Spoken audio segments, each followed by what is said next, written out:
Mais uma quinta-feira aqui no programa Tudo On Night. Eu quero dizer para você que é sempre uma alegria, uma grande satisfação poder participar aqui do programa, poder apresentar o programa junto com você, que é a nossa grande audiência aqui do Grande ABC, da Zona Sul de São Paulo, e você que nos assiste também pelas redes sociais. Muito obrigado pela sua participação. E aí eu sempre gosto de dizer que você pode nos ouvir aqui pela rádio AM 1570, pelo seu radinho de pilha ou pelo seu rádio do seu carro, pelo seu rádio tradicional. E se você quiser ver as imagens, quiser ver como a gente é fisicamente, você pode ir lá nas redes sociais da Rádio ABC ou do William Lago Oficial e você pode ver a transmissão que é feita aqui do estúdio do programa Tudo On Night aqui da Rádio ABC, e aí você pode não só ver como é que são as nossas imagens, mas também mandar mensagem pra gente aqui, que a minha esposa, a Vivi, vai ler essas mensagens aqui no programa ao vivo. Então eu quero dar uma boa noite pra você. Boa noite, amor, mais uma vez aqui no programa, seja muito bem-vinda. Boa noite, amor. Boa noite, pessoal. É um prazer estar aqui com vocês nessa quinta-feira. E eu quero já aproveitando aqui, né, pedir para vocês interagirem, comentarem, perguntarem aqui pra gente, né, acompanhando. Eu vou estar sempre aqui acompanhando as redes sociais, o Facebook. E é isso aí, gente. É isso aí. Bom, nós estamos com uma convidada aqui ao vivo, né, a Érica. Não sei se ela já pode entrar aqui. Eu tô conversando com o Timerson aqui pela transmissão, mas ó, se ela tiver, já pode colocar a Érica aqui pra ela já poder bater um papo com a gente. Ó, Érica, já tá aí, já tá posta. Tudo bom, Érica? Seja muito bem-vinda ao programa Tudo On Night. Seja bem-vinda. Muito obrigada, William. É um prazer muito grande para mim estar aqui com vocês. Pô, legal. A audiência aqui da região do ABC agradece a sua participação. É a primeira vez que você participa de um programa de rádio aqui no ABC? Sim, primeira vez. Poxa, legal. Seja muito bem-vinda aqui. A nossa região te recebe com um abraço caloroso, viu? Muito obrigada. Legal. Érica, vamos começar aqui, ó, só para te apresentar. A Érica, ela é promotora de justiça no Rio de Janeiro, faz um trabalho brilhante na defesa da população do Rio de Janeiro, na condição de promotora de justiça. Érica, a gente agradece você pelos seus trabalhos e além de você ser uma excelente promotora de justiça, você também é colunista de vários jornais, inclusive a Tribuna Diária, e você tem participado de muitos programas falando sobre a opinião e explicando para as pessoas o panorama do que está acontecendo no Brasil, né? Eu queria primeiro começar aqui. Você trouxe o objeto para mostrar pra gente? Não trouxe? Não tem problema, então. Não tem problema. Então, eu queria que você se sentisse aqui bem-vinda e possa fazer suas considerações finais aqui no início do programa. As considerações finais, desculpa, as considerações iniciais. Olha, eu tô aqui todo acelerado hoje. Olha, eu esqueci do objeto, peço desculpas. É um prazer muito grande para mim estar aqui com vocês. Eu fiz uma live com o William há cerca de 10 dias, né, William? Mais ou menos. Isso. E foi um sucesso. A gente fez uma live pela Editora Armada falando do meu novo livro, que vai ser lançado pela Armada. E o William me fez esse gentil convite de participar com ele e com a esposa dele, a Vivi, desse programa maravilhoso. E as pessoas têm me procurado bastante para falar sobre vários temas. A minha coluna no jornal, a Tribuna Diária, é uma coluna na qual eu falo muito de filosofia e de história, porque eu acho que a gente precisa entender com os exemplos da história o que pode estar acontecendo no presente, porque a gente sempre repete a história. Então, é muito importante que a gente conheça a história. E eu também tenho uma coluna no Jornal da Cidade Online, na qual eu falo mais de política mesmo, ou das coisas que estão acontecendo na área do direito. Aí já é uma coluna mais politizada, mas eu também faço colunas para o Brasil Sem Medo, algumas colunas extras para a Tribuna Diária, e é um prazer muito grande ter essa voz, esse espaço no qual a gente possa falar do que está acontecendo, e tento falar em meios conservadores. Sei que você, William, é um cara conservador, né, bastante, e a gente perdeu muito espaço, perdeu muita voz, né, nas últimas décadas, e que bom que tem hoje um movimento de retorno ao conservadorismo. Conservador nada mais é do que aquela pessoa que quer conservar o que deu certo na civilização. Não tem nada a ver com ser quadrado, ser careta, ser isso, ser aquilo, sabe? Não tem nada a ver com nada disso. Ser conservador é conservar o que deu certo. Então, que bom que tem mais gente nessa luta, buscando recuperar e não deixar que se percam os valores da civilização que deram certo. Obrigada pela oportunidade. Para nós é um enorme prazer e olha, eu fico muito feliz de saber que existe uma pessoa como você no Ministério Público, que a gente precisa de pessoas no Ministério Público, no Judiciário, porque realmente eu acredito, eu atuei muito tempo na área privada, então eu senti na pele, muito tempo também na área trabalhista, eu senti na pele o que é a visão ideológica, às vezes, do magistrado no processo. Então, é uma coisa que para nós faz toda a diferença, porque, na minha opinião, eu sempre tive muita clareza de que caberia ao juiz aplicar a lei, né? E quem faz a lei é o Congresso.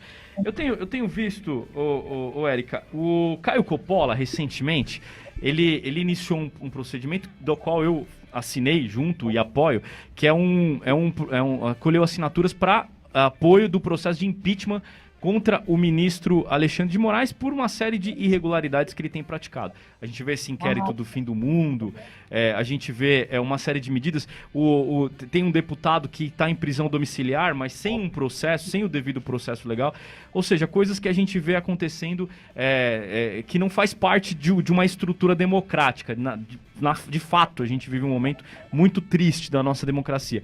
E aí você olha a Folha de São Paulo, um jornal que deveria se dar ao respeito, e o jornal, eles com uma série de distorções de fatos, dizendo que existe um ataque por parte do jornalista Caio Coppola ao Alexandre de Moraes. Quem vê o pedido de impeachment, né, o fundamento, só vê que ali tem, de fato, o que foi feito pelo Alexandre de Moraes. Ninguém está inventando nada. O inquérito deve ser promovido pela Procuradoria-Geral da República, que é o Ministério Público no âmbito federal, que deveria estar promovendo o acompanhamento deste inquérito, e aí se entendesse que tivesse necessidade de diligências, enfim, isso poderia gerar alguma denúncia criminal contra pessoas que tivessem foro privilegiado e julgado pelo Supremo, que não está acontecendo. Hoje tem um inquérito absolutamente legal e o jornalista Caio Coppola está defendendo os pilares da democracia, e por isso que eu acredito que é um bom caminho a gente impor limites ao Supremo. Qual que é a sua visão sobre o que está acontecendo nesse caso? William, eu concordo que essas ações do Supremo, elas são inconstitucionais, né? Não existe possibilidade de um ministro do Supremo tocar um inquérito é atribuição privativa da polícia, né? A investigação é atribuição privativa da polícia e do Ministério Público, e até hoje esse inquérito iniciou-se em 2019, é o inquérito que foi apelidado de inquérito do fim do mundo.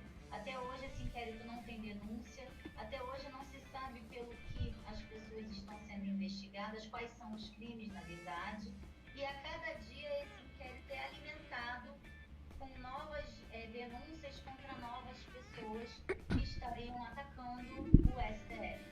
Esse inquérito ele é inconstitucional, ele é uma ilegalidade flagrante no nosso direito brasileiro, ele tinha que ter sido extinto, arquivado, quando a delegada relatou, no relatório disse que não havia crime a se punir ali, que ela vislumbrava a necessidade de arquivamento.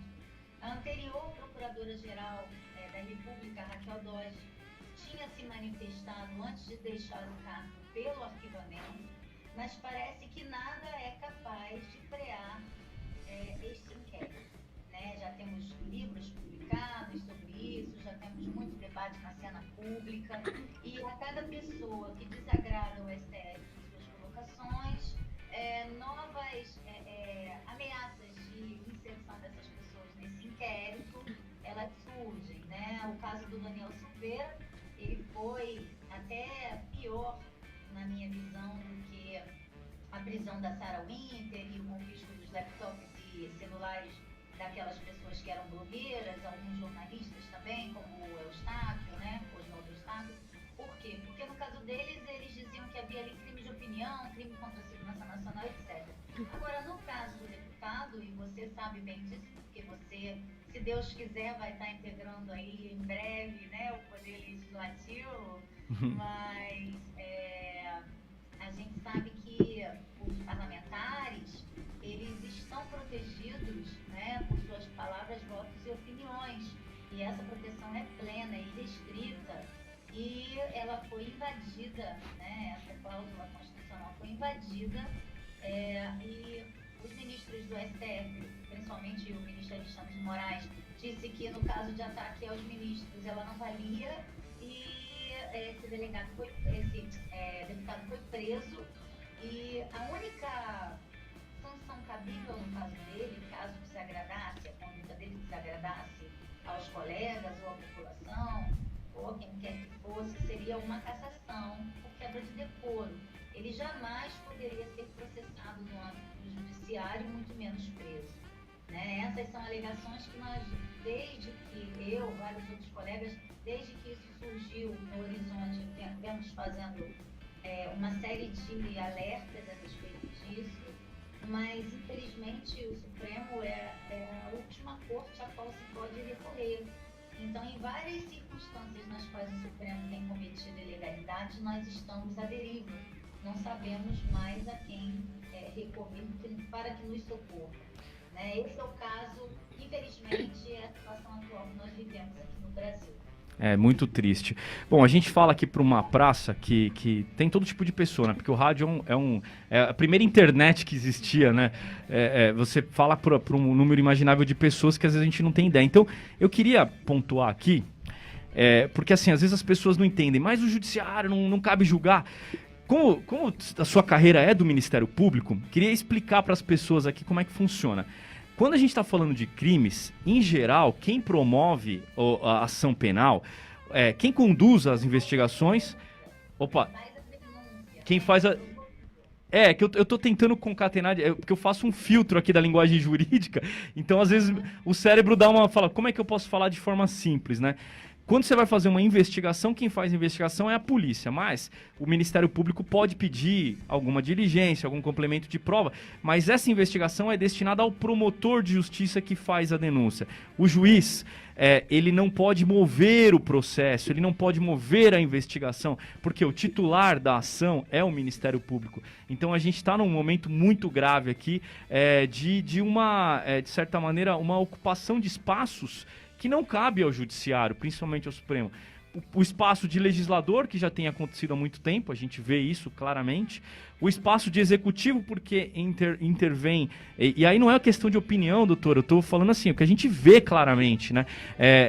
Questões que não são regras constitucionais sendo apreciadas pelo Supremo, quando a questão do julgamento seria restrita à aplicação da Constituição ao caso concreto, quando for uma discussão constitucional, obviamente. E aí, e a função do Ministério Público agora e a função da polícia de investigador. Então, quer dizer, tá misturando tudo. Isso não é típico de uma democracia, né? Não diria nem uma democracia saudável. Acho que qualquer democracia não pode ter esse tipo de ação. Não pode. A gente corre um risco muito grande de, com essa insegurança de todas essas nossas instituições, que estão todas submetidas hoje ao mandato do STF, a gente corre um risco de abrir um terreno, né, William? Porque a gente até discutia na outra live, para que comece um caos social mesmo, uma insegurança jurídica muito grande, e é em situações assim que surgem aqueles políticos salvadores da pátria, mal intencionados, travestidos de bonzinhos e que na verdade são grandes tiranos, ditadores, e que depois chegam ao poder pelos braços do povo e dali não saem nunca mais, e escravizam os países por onde eles conseguem chegar ao poder.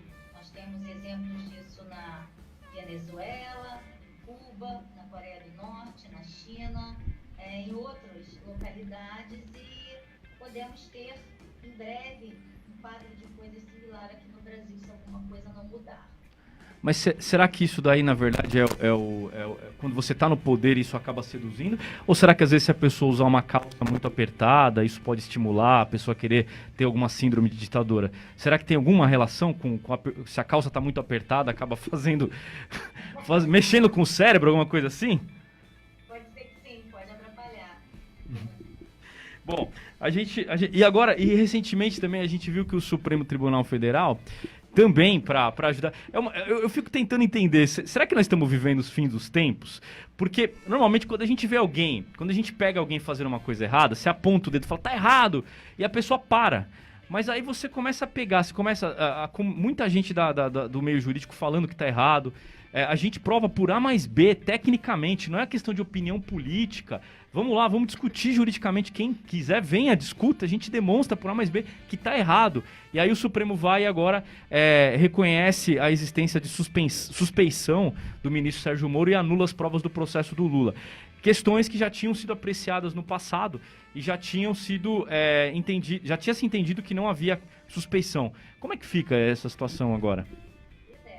Essas questões já tinham passado pela mão de 8 julgadores, né? E mesmo assim foi entendido pelo STF que era caso de anular os julgamentos e declarar o Sérgio Moro suspeito. Agora, William, isso abriu a porta da esperança e da corrupção, né? Todos os processos julgados em Curitiba serão anulados, até porque já está havendo investigação contra os procuradores da Força Tarefa da Lava Jato de Curitiba também, dizendo que eles cometeram excessos. Então você imagina uma equipe que trabalhou seriamente desde 2014, que demonstrou com provas cabais a imensa corrupção que estava pairando sobre a nossa nação, né? A quantidade de pessoas, tanto na política quanto em cargos executivos, que se locupletava do dinheiro do povo, e tudo isso vai ser jogado no lixo. Muitos desses crimes já estão prescritos, né? Por exemplo, no caso do Lula, que já tem mais de 70 anos, a prescrição dele é cortada pela metade. Todos os crimes têm a prescrição dele, no caso dele, cortados pela metade. Então, eles prescrevem, eles não podem mais ser objeto de processo em metade do tempo do que para as outras pessoas. E no caso dele, muita coisa já está prescrita. Então, ainda que as coisas comecem do zero, para muitos deles, isso não vai mais atingi-los. E vai acontecer aqui no Brasil o que aconteceu na Itália de 92. Houve a Operação Mãos Limpas lá, que mostrou um largo, vasto esquema de corrupção envolvendo políticos, empresários, executivos, mafiosos, e houve também uma força-tarefa muito concatenada para desmantelar todas as redes de corrupção. E passado um pouco de tempo, com essas pessoas já presas, começaram a passar leis ou a decidir, alguns juízes decidir pela anulação desses processos, e a Operação Mãos Limpas foi desmantelada, e hoje a corrupção na Itália é 3 vezes pior do que era na década de 90, porque ficou bem claro que o crime compensava, né? Justamente porque nada daquilo foi adiante. E olha a experiência que você colocou. A história se repete, né?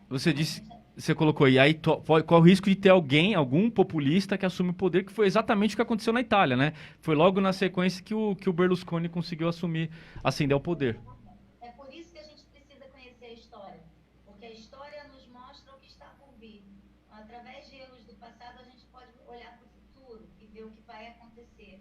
E o pior, os erros se repetindo, né? Isso é que é o pior. O Berlusconi era um dos corruptos envolvidos, né? Assim como a gente tem alguns aqui que sabemos que vão voltar para a cena política. Sem dúvida, lamentavelmente. Como é que estão nas redes sociais aí, amor? O que o pessoal está comentando aqui? Ó, eu já vou adiantar, antes de você falar, que a gente tem uma audiência aqui, um rapaz, o Henrique Dias, que ele está nos assistindo de Belo Horizonte. Ele sempre assiste o programa. Ele vai te pedir, Érica, para mandar um beijo para ele, lá pro Henrique de BH, se puder. Recadinho dado, o Henrique ele é presença constante aqui, sempre acompanha a gente, né? Um abração para você. E também a gente tem a presença aqui da Fernanda Spinelli e da minha querida sogra Regina também. Um beijão para vocês. E é isso aí, gente. Comentem, interajam, que a gente vai estar sempre aqui ouvindo os comentários de vocês. Legal, é isso aí. Agora, ó, eu acho que é até delicado comentar, então eu vou falar sobre minha responsabilidade, o lamento que eu tenho com relação à atuação da OAB, né? Eu não sei como é que é o seu órgão de classe, mas assim, a OAB, infelizmente, no âmbito federal, virou partido político, militância sem nenhuma defesa de pilares da democracia. Eu, sinceramente, eu nunca imaginei que a gente fosse viver esse momento. Porque, apesar de você ter divergências políticas, eu sempre imaginei que a OAB deveria estar acima disso. A gente sabe que lá tem seres humanos, tem opiniões, mas o cara tem que defender a aplicação da lei. E ele, a partir do momento que um presidente da OAB, ele trata duas coisas com um peso e duas medidas, ele passa a não ter moral quando ele fizer qualquer tipo de defesa para qualquer questão legal. Então, eu lamento esse tipo de coisa e assim, eu nunca imaginei que a gente teria os órgãos de classe, muitas vezes, se baixando a esta posição. E assim, eu lamento que a gestão que tem sido feita por esse moleque, né, vou chamar de moleque, que está à frente da OAB Federal, que realmente não representa. Eu, como advogado, me sinto realmente humilhado com esse tipo de atuação, e eu acho que ele sim deveria sofrer um impeachment, porque é lamentável esse tipo de atuação. Falo isso sobre minha responsabilidade, pode ficar tranquila quanto a isso, viu, Érica? Mas eu fico muito triste de ver que a OAB não está fazendo a defesa e o papel daquilo que foi estabelecido na Constituição Federal. Mas foi aquilo que a gente falou, né, William? As instituições, elas estão todas desacreditadas e sob o peso de uma ideologia muito grande. Essa ideologia a gente pode aí botar na conta de uma educação que veio bem frouxa, de 4 décadas para cá, principalmente depois que acabou o regime militar. Os esquerdistas, o pessoal que era comunista, marxista, que voltou do exílio, foi assumindo lugares na cena política, na cena artística e nas universidades como professores, e eles foram fazendo uma lavagem cerebral nas gerações que vieram, né, e passavam por aqui. E aí o que aconteceu? Depois que tiveram a oportunidade de ensinar tudo isso, foi só sentar e esperar, e as novas gerações estão reproduzindo isso, estão levando isso adiante. A gente está vendo aí a ideologia, está em todas as instituições, está no Ministério Público também, infelizmente, né? E a gente tem aquelas duas palavrinhas mágicas, autonomia e independência, né? Então a gente tem autonomia funcional e independência funcional. Cada promotor pode pensar o que quiser e ele pode agir nos seus procedimentos como ele achar melhor. Então temos vários colegas que acham que está tudo bem, assim como temos colegas que não acham que está tudo bem. Eu faço parte do MP Pro Sociedade, que é um grupo de promotores e procuradores conservadores do Brasil todo. A gente paga anuidade, a gente tem presidente, é uma associação mesmo. E é uma associação que tenta combater esses absurdos que a gente tem visto por aí. Mas é uma associação que conta com um número reduzido de membros que se reconhecem como conservadores e conseguem entrar nesse mainstream aí para romper essa hegemonia desse pensamento ideológico. Mas somos poucos, né? Infelizmente, a gente sabe que a ideologia, ela tomou conta, né? A gente vê aí em todas as instituições. Vai demorar muito, vai ter que ser feito um trabalho de base conservador muito grande para que isso possa ser modificado. Não sei. Acho que nem a nossa, nem a dos nossos filhos, as gerações, né, vão ter o prazer de ver isso. Acho difícil. Sem dúvida. Quer fazer algum comentário? A Fernanda Spinelli, ela acho que aqui pelo menos um órgão aqui está se salvando, né? Ela fala que ela tem muito orgulho aqui do conselho dela, que é o Conselho Regional de Administração do Rio. Então... eu gosto muito da Fernanda, ela é uma querida. Olha que bacana. Agora, você sabe uma coisa? Eu fico imaginando o seguinte, quando você vê um fato, a gente tem que interpretar esse fato com a realidade. Mesma coisa é o seguinte, o caso lá do deputado Daniel Silveira. Independente das pessoas gostarem dele ou não, gostar do estilo dele ou não, pra te falar a verdade, eu nem me sentia, de fato, representado pelo tipo de mandato que ele exerce, que eu gosto de... eu nem sabia quem era, William. Não sabia? A confusão. Eu gosto mais do perfil do Luiz Felipe, Orleans e Bragança, eu me identifico com aquele estilo. Mas na hora que a gente vê uma situação de flagrante que não é flagrante... Você fala, pô, isso aqui não é flagrante, não tem dúvida. A lei estabelece claramente, né? Como é que alguém consegue olhar para aquilo, por exemplo, a OAB ou o próprio Ministério Público e dizer, tá errado? É simples, tá errado. A lei estabelece uma coisa, aquilo não é o que a lei estabelece. Eu não sei, eu acho que aí realmente entra a questão, são duas questões, né? Eu acho que entra a ideologia, que contaminou tudo, Acho que até entram 3 fatores. Entra também o movimento de massa, de rebanho, né? Eu não posso ir contra o sistema porque vai ficar chato para mim, meus colegas estão apoiando o STF. E acho que entra um terceiro fator, que aí já vem da postura do próprio STF, que eu hoje ouvi uma coisa interessantíssima e achei que tinha tudo a ver.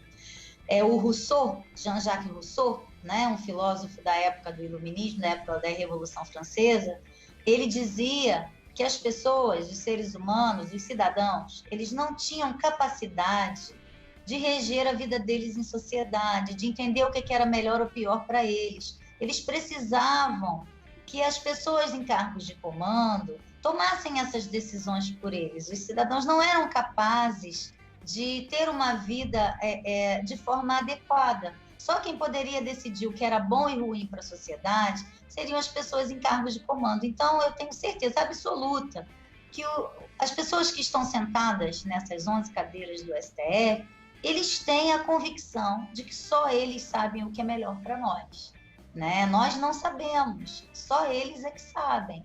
Então, eles podem pautar temas até mesmo controvertidos para a população, porque eles vão sempre estar com aquele olhar: não, o povo não sabe de nada, quem sabe é a gente é que vai poder resolver tudo na sociedade. E eles efetivamente acreditam que as posturas que eles estão adotando são o melhor para a sociedade. E aí nós temos uma sociedade que ou vai pelo movimento de rebanho e que não quer protestar para não ficar, né, contra a ideologia que está vigorando. Temos também colegas, né, das nossas classes jurídicas que ficam engajados no movimento de não querer desagradar ninguém, então também não querem se posicionar, se manifestar. E temos a situação da ideologia. Eu acho que são os 3 pontos que fazem com que isso funcione e prevaleça. São os que mandam, acreditando que só eles sabem o que é bom, os que vivem dentro da ideologia e não querem se posicionar, que é o povo em geral, muita gente, e os que são de instituições que não querem ficar mal na foto, não querem se comprometer com nenhum posicionamento, né? Querem estar bem com todo mundo, ser amigos de todos, né? Amigos do rei. Então, fica difícil se posicionar, porque realmente a gente adotando uma postura minoritária, controvertida, ela tem consequências, mas o certo é o certo, a verdade ela tem que prevalecer. E se você sabe o que é certo, o que é verdade, e vê que o que está sendo feito não é certo, você tem que falar.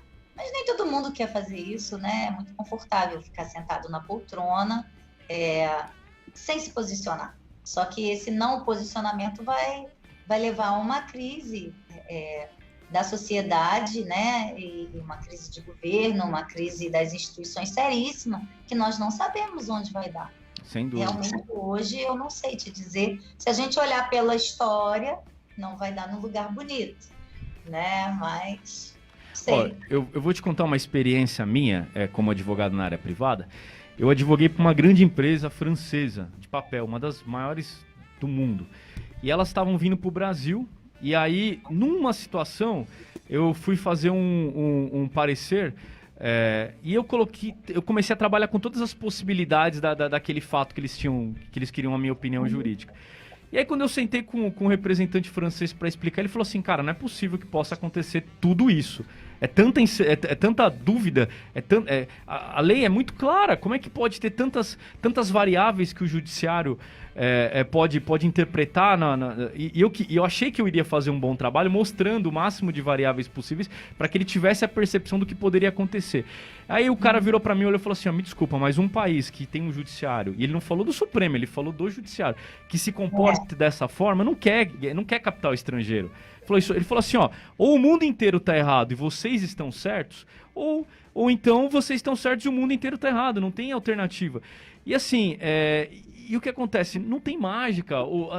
Quando a gente vai para o judiciário, o que a gente espera? Sabe disso, né? A gente espera que o judiciário vá lá e aplique a lei da forma mais clara possível, dê garantia de que aquela regra ela deve ser cumprida, até para a pessoa que eventualmente tenha a dúvida se vai cumprir ou não a lei, o cara não fique na dúvida, cumpra a lei, porque ele sabe que aquilo vai ter uma consequência. Eu digo o seguinte: o judiciário começa a fazer o papel dele quando alguém bate o carro E o cara que bateu e foi culpado, ele tem a certeza de que se for pra justiça, ele vai ter que pagar o prejuízo. É muito simples, né? Tá lá o artigo 186 e 927 do Código Civil. Então, assim, é só fazer a lição de casa, né? E aí a ideologia vem, cega as pessoas. E eu acho que talvez... Eu não sei se é verdade. Eu trabalhei 4 anos no setor público, mas no executivo, então é diferente. Eu procurei manter o meu contato com a realidade no sentido de entender que ali eu estava pelo munícipe, né? Às vezes eu me tirar daquela situação. É um problema para mim, mas eu tenho que atender o munícipe, eu tenho uma obrigação. Será que esses ministros perderam essa visão? Sim, eu acho que há um afastamento completo da realidade. E não só para eles, acho que dentro das próprias instituições mesmo, sabe? Eu vejo muita gente que está aí, por exemplo, com o salário garantido no fim do mês, sem se importar com o lockdown, né? Porque não vai atingir o bolso dessas pessoas. Então, eu acredito que para a gente fazer um bom trabalho, em qualquer setor que a gente atue, a gente precisa ter contato com a realidade. Eu, por ter vindo de uma família bem humilde, esse contato, para mim, ele é perene, ele é permanente. Eu ajudo minha família, né? Minha mãe. Então, até hoje, eu tenho pleno contato com a realidade. Mas eu tenho muitas pessoas conhecidas e acho que nessas instituições e nos tribunais, nas cortes, existe muito disso também. É uma realidade paralela, né? É meio como aquela realidade dos artistas que estão lá na quarentena VIP, naquelas mansões milionárias, com os funcionários trabalhando, pedindo iFood todo dia. Vê se a pessoa que vive de salário e que está sem receber porque está no meio dessa pandemia, que o negócio dela quebrou, que ela não sabe do que ela vai viver, se ela vai ter condições de pedir iFood, se ela vai ter condições de viver a parte boa do lockdown. Não tem parte boa para essas pessoas, só tem pobreza, desespero, fome, né? E um medo enorme do amanhã, né? Sem saber o que vai acontecer no dia de amanhã. Então, assim, eu sou promotora há 24 anos e eu sempre procurei estar inserida dentro da realidade, né? Eu nunca achei que a minha situação ela era diferente ou privilegiada. Pelo contrário, eu sempre trabalhei na minha cabeça uma coisa que eu aprendi desde cedo, assim, se tudo isso acabar, eu vou valer pelo que eu sou, pelo que eu tenho dentro de mim, pelo que eu aprendi, pelas coisas que eu armazenei de conhecimento, né? E isso é apenas a minha profissão, né? Antes de ser promotora, eu trabalhei em muitas outras coisas, porque eu precisava ajudar no sustento da minha casa, né? Então, eu quando cheguei a isso, eu já tinha uma experiência profissional grande, eu já tinha vivido bastante, trabalhado muito, desde os 14 anos, então isso me deu um senso de realidade bem apurado, sabe? E eu sei exatamente as consequências das coisas para as pessoas. Eu sei no que vai dar um lockdown estendido desse, mas vejo colegas respondendo assim, mas, não está tendo os auxílios? Está tendo os auxílios, a população está toda assistida. E aí você fala, gente, em que mundo que essas pessoas vivem, né? Eu conheço várias pessoas que não foram beneficiadas pelo auxílio, que estão sem fonte de renda, não conseguiram, pelo cadastro que fizeram, receber nada disso, e mesmo recebendo, isso é muito pouco para manter uma família, né? Elas estão sem trabalhar durante esses lockdowns. Ano passado, aqui no Rio, foram 3 meses com tudo fechado, agora amanhã começamos outra vez. Não sabemos se serão só 10 dias, eu aposto que não serão, né? Eu posso apostar com vocês que não serão. Me chame de novo aqui mês que vem, eu vou falar, lembra que eu falei? Não foram 10 dias, e eu acho que não serão 10 dias, entendeu? E é isso, gente. Eu acho que é uma noção de realidade totalmente diversa. Doutora, nós vamos chamar um rápido intervalo aqui. Eu queria muito que a sua mensagem iluminasse a mente dos jovens que estão querendo fazer direito, ou dos jovens que estão pensando em fazer concurso público. Olha, que as nossas ondas de rádio cheguem na mente desses jovens aí que eles absorvam esse conteúdo, porque é exatamente esse senso de realidade que foi falado aqui que eles precisam. Nós vamos chamar um rápido intervalo, mas continue aqui com a gente, que a gente já volta no programa Tudo Online. Timerson, a doutora Érica tá aí com a gente, mantendo aqui. A Vivi quer fazer uma pergunta para ela. A Érica tá aí? Vamos lá. Legal. A Vivi tá super curiosa aqui pra fazer as perguntas. Como eu monopolizei o primeiro bloco, ela quer fazer algumas perguntas pra você. Então, doutora, é que assim... das mulheres. É verdade. Então, dá assim, porque dá pra sentir, doutora, assim, essa sua garra, essa vontade, né? Você é uma inspiração. E eu queria saber, assim, o que que aguçou a doutora a seguir essa carreira, né? Você realmente tem uma vocação e o que aguçou, como que foi trilhar pra conseguir, porque não é fácil, né? E eu acho que muita gente tem esse interesse também, às vezes muita gente também tem vontade, né? Mas não sabe por onde começar, também a questão de concurso. Você pode falar um pouquinho aqui pra gente? Lógico, claro. Bom, como eu comentei com vocês, eu venho de uma família humilde. Mas a minha mãe tinha o pai dela alemão e a mãe dela inglesa, e eles vieram para o Brasil fugindo antes do início da Segunda Guerra, porque o meu avô era alemão e tinha parentes judeus e sabia que haveria uma perseguição tanto aos judeus quanto a pessoas que tivessem algum sangue judeu por parte de Hitler, né? Eles tinham muitas propriedades, eram muito ricos na Alemanha e perderam tudo, chegaram no Brasil, ainda tinham trazido algum dinheiro com eles, mas chegando aqui começou um antissemitismo, um antinazismo muito grande, né? O Brasil ficou contra a Alemanha e acharam que o meu avô era um espião alemão e queimaram as propriedades dele e tudo. Então a minha mãe, ela acabou ficando órfã e a mãe dela morreu e o pai dela precisou trabalhar, né? E não tinha emprego em lugar nenhum e ele deixou a minha mãe para ser cuidada com uma outra família. Ela tinha que ajudar no serviço doméstico, tudo. Era uma fazenda e ela podia caminhar 9 quilômetros para estudar. Ela conseguiu fazer normal e depois, já adulta, ela foi fazer faculdade de pedagogia. Então, ela obrigou sempre, a mim e a minha irmã, sem chance de negociação, que a gente estudasse muito para ganhar bolsa em colégios particulares. Ela achava que a gente tinha que estudar nos melhores colégios, ter acesso ao melhor ensino, que a única coisa que ela podia deixar para a gente era a educação, assim como o pai dela tinha deixado esses valores para ela.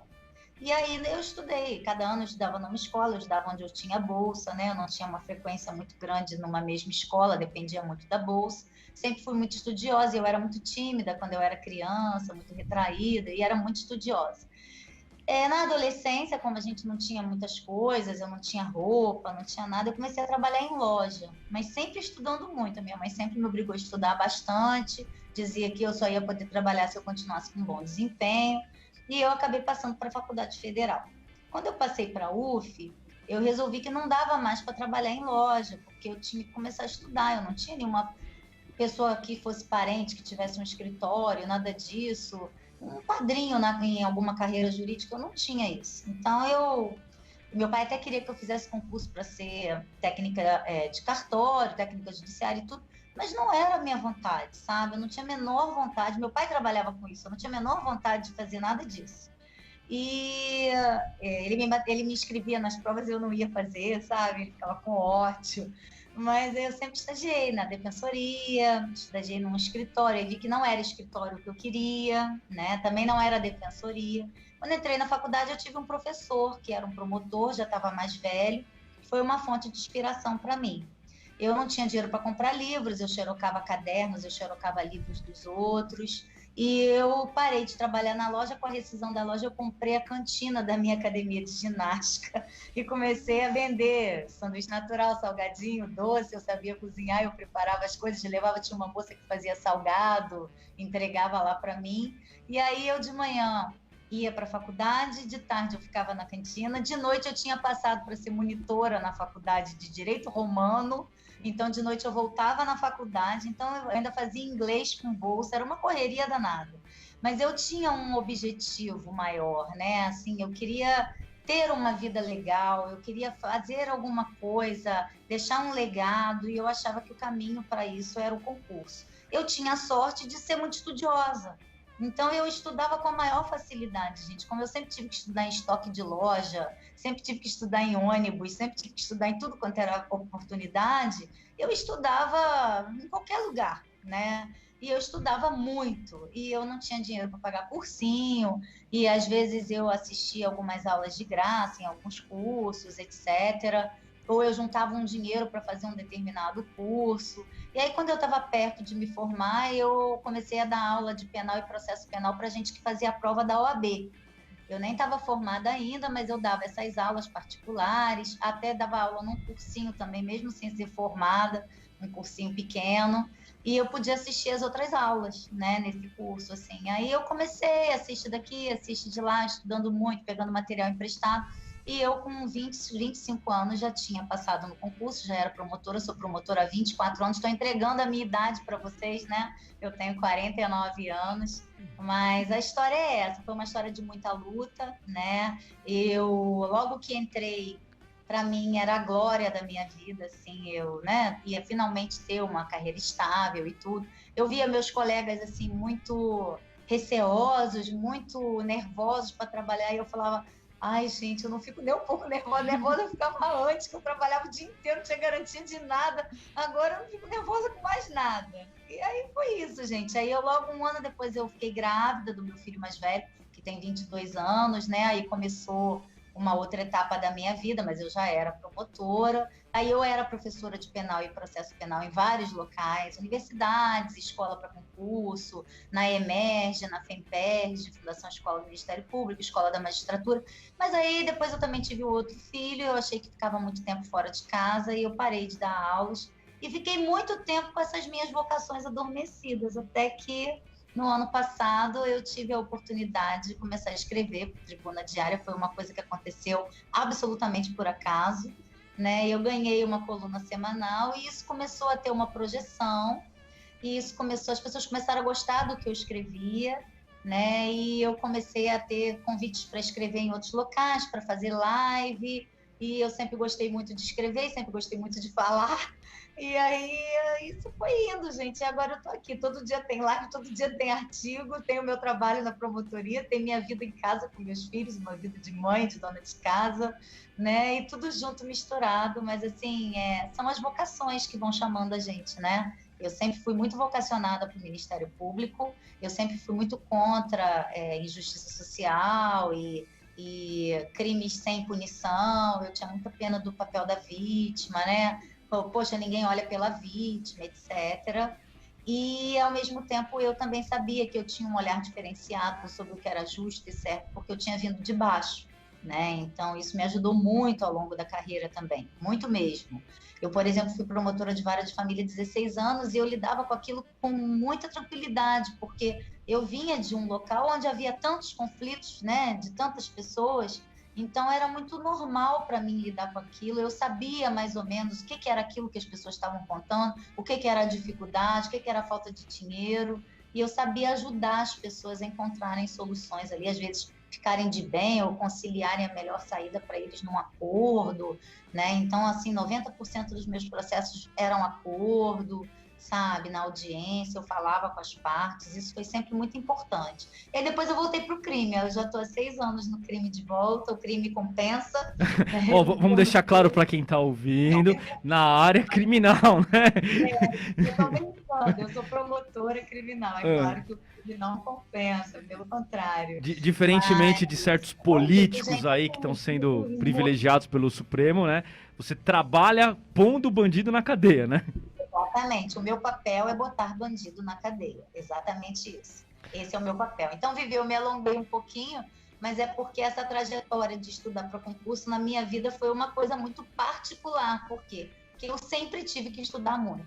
Não, mas eu digo a todo mundo que é possível, é um caminho viável, se a pessoa se dedicar, se ela se esforçar, se ela abrir mão de outros prazeres em prol do estudo, de um objetivo maior. Isso é necessário, mesmo tendo sido muito estudiosa, mas eu passava de 8 a 10 horas por dia estudando, né? Porque a gente tem que estudar o que vai cair na prova. Não adianta a gente estudar o que a gente quer, a gente tem que estudar os temas que podem cair nas provas, né? Então, depois que a gente passar, a gente vai estudar o que a gente gosta, mas no foco para o concurso, a gente tem que estudar o que vai cair em concurso. A gente tem que ter uma atenção direcionada. Depois, se você passar no que você quer, aí você vai estudar o que você gosta, como eu fui fazer, né? História, filosofia, política, ciência política.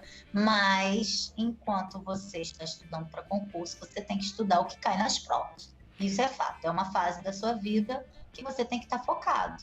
Mas o resultado, para mim, valeu muito a pena. Tudo que eu tenho, eu devo ao Ministério Público, né?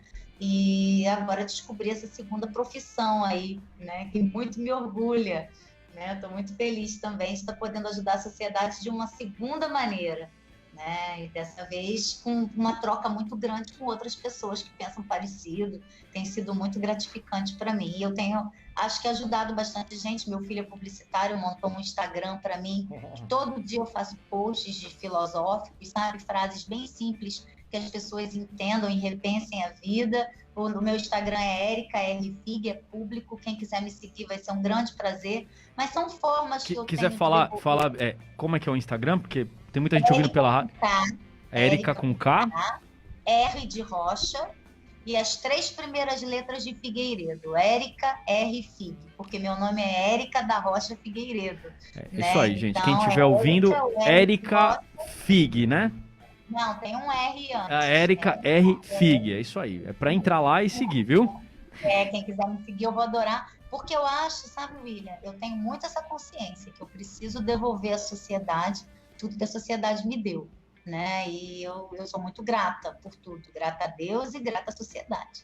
Então, seja através dos meus julgados, seja através dos meus artigos, seja através dos meus posts, o que eu puder fazer para ajudar as pessoas, eu quero fazer. Doutora, mas foi muito gostoso ouvir toda a sua história, toda a sua trajetória, porque dá para sentir esse gosto, né? Tanto que não foi à toa que a doutora conseguiu ingressar aí na promotoria muito jovem, né? Realmente muito focada. E eu acho que o que também vale aqui ressaltar também é que a doutora sempre realmente teve uma base familiar, né? Não é por isso que, assim, realmente não é questão de dinheiro e tal. Às vezes são princípios, né? Que a doutora informou aqui da sua mãe, que sempre foi lá, conhecimento, é o mais importante, a questão dos estudos, né? E aí, com esse foco todo, a doutora conseguiu tantas coisas, né? E realmente é uma inspiração. Parabéns! Ô, Erika, e isso tudo aí... Meu pai era um homem muito severo, tá? Então, assim, também tinha esse outro lado que puxava muito, não deixava ficar rédea solta, né? Era rédea curta. Então, a gente não tinha muita liberdade, né? Era um pai bem à antiga mesmo, sabe? Ó, o pessoal fala que o conservador é o defensor das causas permanentes. Essa é a base do que te tornou conservadora? É assim, exatamente. Eu acho que ser conservador é conservar as coisas que deram certo na civilização, né? A família, a religião, o trabalho sério, o estudo, honrar os nossos ancestrais, aprender com os mais velhos.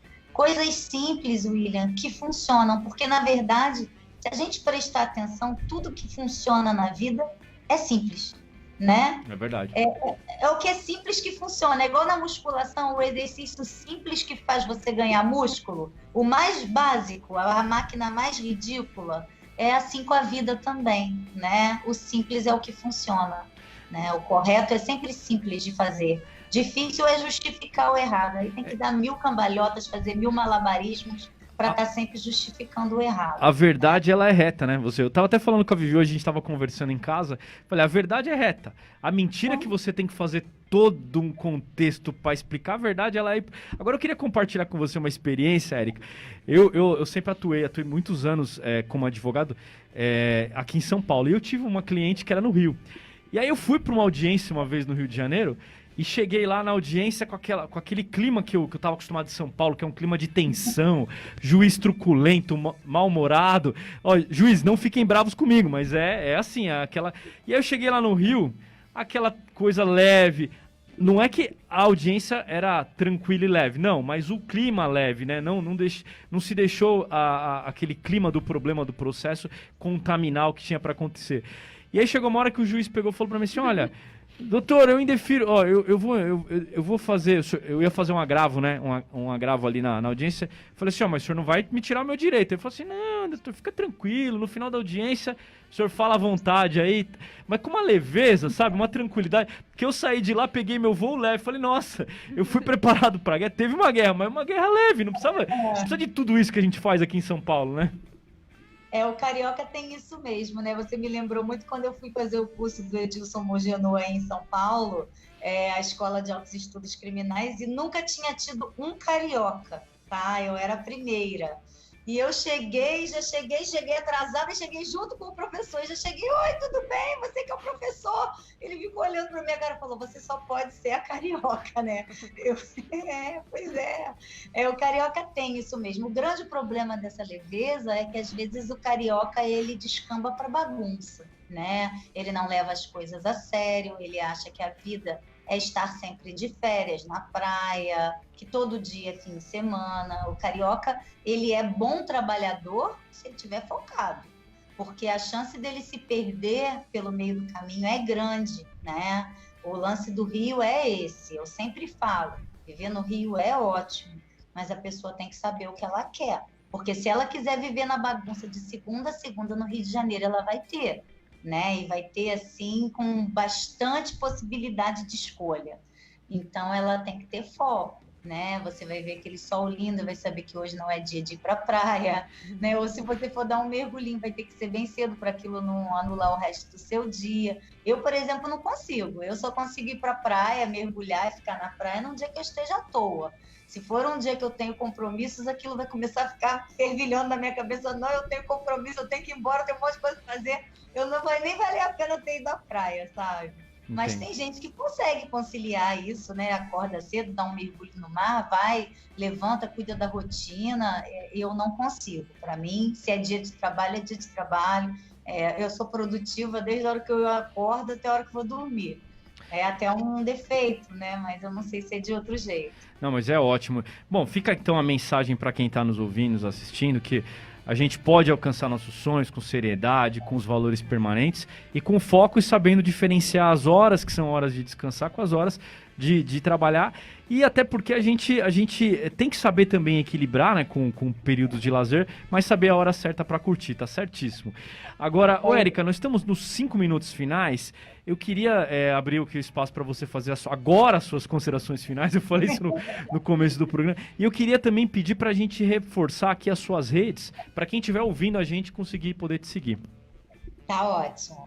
Bom, gente, foi um grande prazer estar aqui com vocês. Muito obrigada pela oportunidade. Me chamem sempre que quiserem, vai ser uma honra para mim. Eu tenho 2 redes sociais, né? Eu tenho o Instagram, como eu falei, Érica com K, RFIG, R é abreviado de Rocha, que é meu sobrenome, FIG as 3 primeiras letras de Figueiredo, que é o meu outro sobrenome. Tem conteúdo diário para vocês lá, eu acho que vocês vão curtir. É um Instagram conservador, mas é um Instagram legal.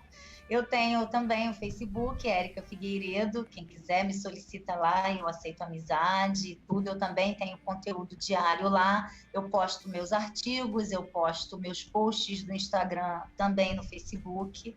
E eu vou lançar um livro mês que vem pela Editora Armada, o nome é Em Busca de Sentido. É uma combinação de artigos meus com mini textos antes e depois de cada artigo, falando sobre a civilização moderna, sobre os problemas que nós estamos atravessando, sobre o que é ser conservador, sobre como a gente pode tentar resgatar a sociedade do caos civilizacional que a gente vive. O meu livro vai ser lançado em breve, vou mandar um exemplar de presente para vocês. Olha. E conto com vocês para me ajudarem a divulgar. E acho que é isso, sabe? O que eu quero devolver para a sociedade, para o povo, é tudo que o meu trabalho me deu. E o meu salário é pago com os impostos que a população paga, né? Então, eu tenho plena consciência disso. Eu espero conseguir realizar bem essas missões que Deus me deu, né? E sempre acreditando que Ele só coloca para mim o que é o melhor, tanto para mim quanto para quem me rodeia. E acho que uma lição final que eu gostaria de deixar, William, que é uma pergunta muito recorrente das pessoas para mim, né, que até vai ser objeto do meu próximo artigo da Tribuna Diária, que eu já estou rascunhando, é o seguinte, e aliás, gente, eu escrevo todo dia para a Tribuna Diária, e é um site público, tá? Todo mundo pode ter acesso. Então, vão lá, toda segunda-feira os meus artigos. Só tem gente boa escrevendo. É muito importante que vocês sigam a Tribuna Diária. É um excelente jornal, totalmente gratuito, totalmente conservador. Tem muito conteúdo maravilhoso lá. E o que eu digo para o meu público, para as pessoas nas minhas palestras, nas minhas entrevistas, é o seguinte: quando as pessoas me perguntam o que a gente pode fazer para mudar o estado atual das coisas, doutora, eu falo, olha, gente, eu acho que em relação à política, a gente não pode fazer nada. né? Políticos teriam que ser pessoas, como disse Platão, que fossem imbuídas do melhor espírito para fazer o melhor para o povo. Tinham que ser pessoas sábias e preparadas, né? O que a gente tem de política é o que está aí, né? A gente não adianta mudar as instituições, tem que mudar as pessoas que ocupam cargos nas instituições. Platão também dizia isso. Não adianta você acabar com uma instituição, você tem que transformar as pessoas, para que as próximas gerações possam ser capazes de ocupar aqueles cargos de uma maneira melhor. Então, o que eu digo para as pessoas é: cuide do seu interior, se ordene como pessoa internamente, busque a verdade, busque a Deus, busque a sabedoria, busque o amor, cuide do seu entorno, das pessoas da sua família, das pessoas próximas a você. Mantenha a sua casa como um lugar de paz, de estudo, de oração, e vá transformando esse ambiente que você puder ter controle sobre ele. Cuide do seu corpo, transforme o seu corpo se você não estiver satisfeito. É uma boa ferramenta para você testar a sua capacidade de se transformar. Perfeito. Né? Doutora, então, nós estamos nos minutos finais aqui, já nos últimos segundos. Então, quero te agradecer aqui pela sua participação. Quer falar alguma coisa, amor?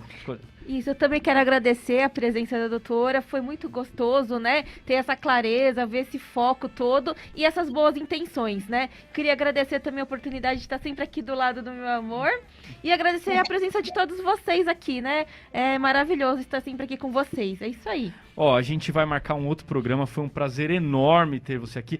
Infelizmente a rádio tem um tempinho curto, mas quero enfatizar aqui, pessoal, sigam nas redes sociais, olha, tem muito conteúdo bacana. Tribuna Diária é muito legal, vale muito a pena assistir. E olha, um grande abraço a todos, obrigado por estarem aqui com a gente, quem nos ouviu pela rádio. E até quinta-feira que vem aqui no programa Tudo On Night. Fiquem com Deus. Forte abraço. Tudo On Night, de volta na próxima semana, aqui na Rádio ABC.